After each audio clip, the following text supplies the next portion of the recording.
ಮೊದಲಿಗೆ ಬರ್ರಿ ಒಂದು ಗಂಟೆ ನೀರು ಮುಕ್ತಾಯ ಮಾಡ್ತೇವೆ. ಸಿದ್ಧಾರೂಢರ ಹತ್ರ ಕಾಶಿ ಹತ್ರ ಬಂದಿರ್ತಾರೆ. ಕಾಶಿ ಇಲ್ಲಿ ಶಿವಾನುಭವ ಅಂತಾರೆ ಏನು ಅದಕ್ಕೆ ನನಗೆ ಗೊತ್ತಿರಪ್ಪ.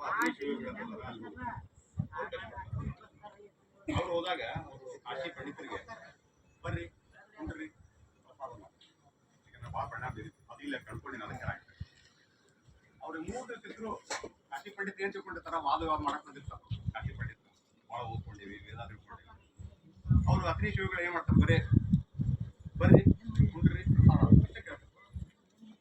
3ನೇ ದಿವಸ ಆಯ್ತು ನಾವು ಹೋಗಿ ಬರ್ತೀವಿ, ಬ್ಯಾಸರ ಇರ್ತಾವ ಅವ್ರಿಗೆ. ಈಗ ವಾದ ವಿವಾದ ಮಾಡೋ ಮಂದಿ ವಾದ ವಿವಾದ ಮಾಡಿದ್ರೆ ಚಲೋ, ಮಾತಾಡೋ ಮಂದಿ ಮಾತಾಡಿದ್ರೆ ಚಲೋ, ಮೌನ ಇರೋ ಮಂದಿ ಮೌನ ಇದ್ರೆ ಚಲೋ. ಕೊಡಿ 3ನೇ ದಿವಸ ಹೊರಟು ನಿಲ್ತಾರ. ಅವಾಗ ಆಯ್ತಪ್ಪ ಹೋಗಿ ಬರ್ರಿ ಒಳ್ಳೇದಾಗಲ್ಲ ಅಂತ ಅವ್ರು ಕಾಶಿ ಪಂಡಿತರು ಮತ್ತೆ ಕಾಶಿ ಇದಕ್ಕೆ ಬರ್ತಾರೆ ಸಿದ್ಧಾರೂಢ ಬಳಿಗೆ. ಅವಾಗ ಅವ್ರು ಸಿದ್ಧಾರೂಢ ಕೇಳ್ತಾರೆ, ಏನಪ್ಪ ದರ್ಶನ ತಗೊಂಡ್ಬಂದ್ರೆ ಶಿವಯೋಗ ಅಂದ್ರೆ ಏನು